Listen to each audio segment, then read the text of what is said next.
इंदौर में उद्योगों के लिए जमीन अधिग्रहण का विरोध बढ़ता जा रहा है। किसानों की नाराजगी के बाद गुरुवार को कृषि कॉलेज के विद्यार्थियों ने जमीन अधिग्रहण का विरोध करते हुए अनूठा प्रदर्शन किया, जिसमें उन्होंने भैंस के आगे बीन बजाकर अपनी नाराजगी जाहिर की। देश में स्मार्ट सिटी की दौड़ में शामिल इंदौर को स्मार्ट शहर बनाने के लिए प्रदेश सरकार और इंदौर प्रशासन द्वारा अब इन शैक्षणिक संस्थाओं की भूमि का अधिग्रहण करना शुरू कर दिया है। सरकार और प्रशासन ने शहर के एकमात्र शासकीय कृषि महाविद्यालय से अपनी योजना की कवायद शुरू कर दी है, जिसके परिणाम स्वरूप शासकीय कृषि कॉलेज के सैकड़ों विद्यार्थियों द्वारा पिछले कई दिनों से विरोध प्रदर्शन किया जा रहा है।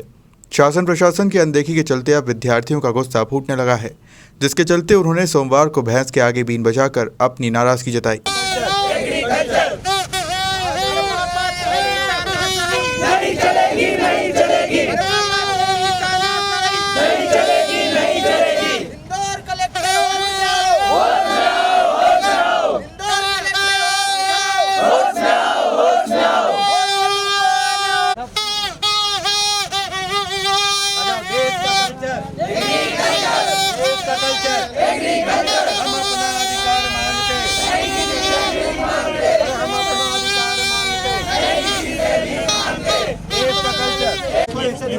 चलते भी चलो बस ऐसे ही जाना होगा।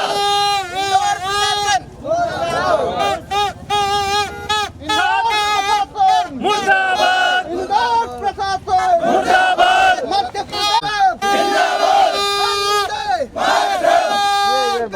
जिंदाबाद जय जवान जय किसान जय जवान जय किसान। बंद करो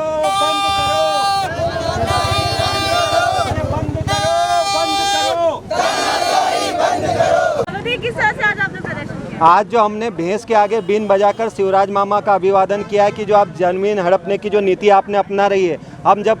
25 दिन पहले मामा शिवराज से हम मिले थे तो उन्होंने बोला था कि ये ज़मीन नहीं जाएंगे, लेकिन अभी 2-3 दिनों से वापस से ये बात मीडिया के माध्यम से सबसे निकल के आ रही है कि 105 हेक्टेयर ज़मीन ले रहे हैं। तो आज हम लोगों ने जब सभी तरह के प्रदर्शन करने के बाद आज भैंस के आगे बीन बजाकर हमने शिवराज मामा को समझाने की कोशिश की है और आम जनता तक बात पहुंचाने की बताई कि जो मध्य प्रदेश की जो सरकार है, जो भैंस के आगे जो बीन बजाने वाली कहावत है वही साबित हो गई कि जो भैंस कभी बीन बजाने से भी नहीं सुनती, वैसे शिवराज सरकार हो रही है और किसानों के विरुद्ध ये सरकार है और कृषि छात्रों के विरुद्ध सरकार है। तो हम लोगों ने भैंस के आगे बीन बजाकर आज ये प्रदर्शन किया है और आगे भी ऐसे उग्र प्रदर्शन अब चालू रहेंगे कृषि छात्रों के द्वारा। हाँ, कलेक्टर का भी है, कृषि मंत्री का, सभी के चस्पा किया है, क्योंकि ये तीनों ही सब एक बार कृषि मंत्री बोलते कि मैं अगर मेरी ज़मीन जाएगी तो इस्तीफा दे दूंगा, लेकिन जब ज़मीन के आई आज तक उनके मुंह से एक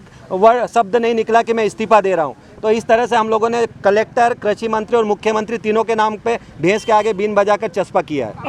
अभी राधे जाट कृषि छात्र राष्ट्रीय अध्यक्ष एग्री अंकुरन वेलफेयर एसोसिएशन रंगवासा के किसानों ने, ये किसान हैं, उन लोगों ने ये कहा कि जिस इलाके में ये ज़मीन देना चाह रहे हैं आप खुद जाइए, सबसे ज़्यादा वहाँ गिट्टी और मुरम की जो क्रशिंग हो रही है, धुआं उड़ रहा है, जो धूल उड़ रही है, उससे तो उनकी खुद की फसल खराब हो रही है। वो लोग तो खुद वहाँ पर खेती नहीं करना चाहते हैं, प्रोटेस्ट करना चाह रहे हैं। अभी एक किसान ने मैसेज भेजा है कि वहाँ पर तो गिट्टी और इनकी मशीनें चल रही है,